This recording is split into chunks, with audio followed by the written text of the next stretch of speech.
आर्थिक मंदी के दौर से गुजर रही थी,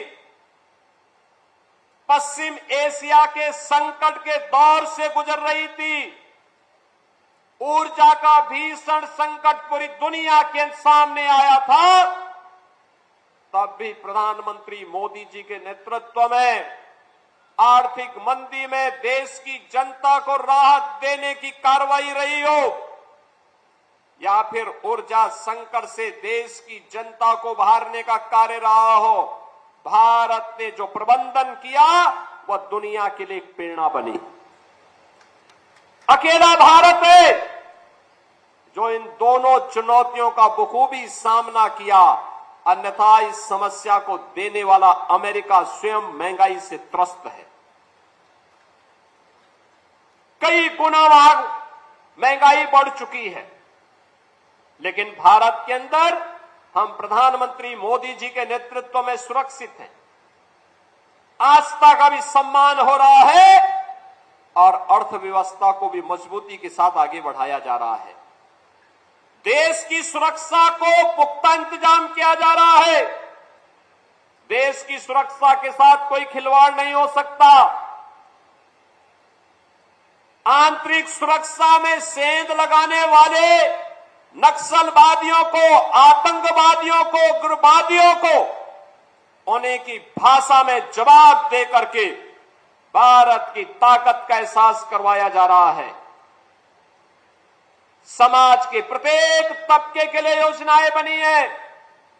प्रधानमंत्री जी ने कहा है, देश के अंदर 4 ही जातियां हैं, एक गरीब है, एक अन्नदाता किसान है, एक महिलाओं की है और एक युवाओं की है। और इन सब को ध्यान में रख करके योजनाएं बन रही हैं। नौजवान के लिए रोजगार, किसान, अन्नदाता किसान के चेहरे पर खुशहाली आए और शासन की योजना का लाभ मिल सके, इसके लिए कार्यक्रम चल रहे हैं। मिशन शक्ति के अंतर्गत नारी गरिमा की, सम्मान की रक्षा करने के साथ ही नारी की सुरक्षा, उनके सम्मान और उनके स्वावलंबन के कार्यक्रम बखूबी संचालित हो रहे हैं। ये सभी कार्यक्रम युद्ध स्तर पर आगे बढ़ रहे हैं। बहनों और भाइयों, गरीबों के लिए योजनाएं कैसे चलनी है, आज आप देख रहे होंगे।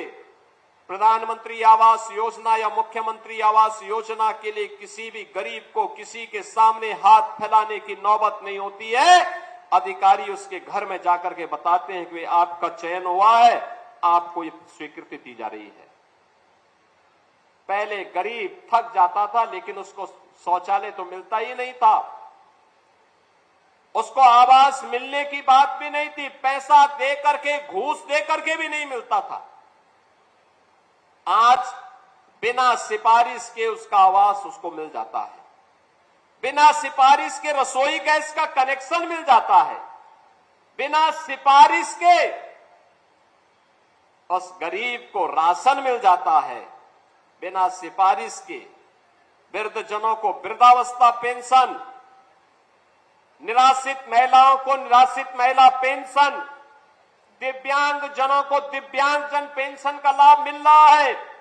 और बिना सिफारिश के हर गरीब को 5 लाख रुपए की आयुष्मान भारत की सुविधा प्राप्त हो रही है।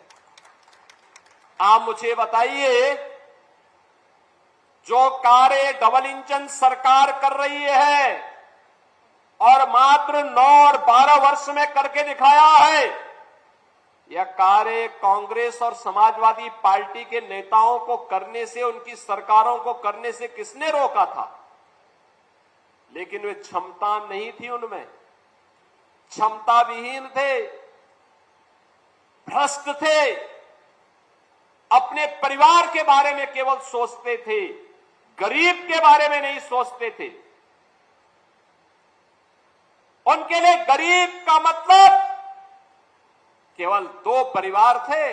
कांग्रेस के लिए केवल गांधी परिवार, नेहरू परिवार था, नेहरू गांधी परिवार, और समाजवादी पार्टी के लिए सिपाही परिवार।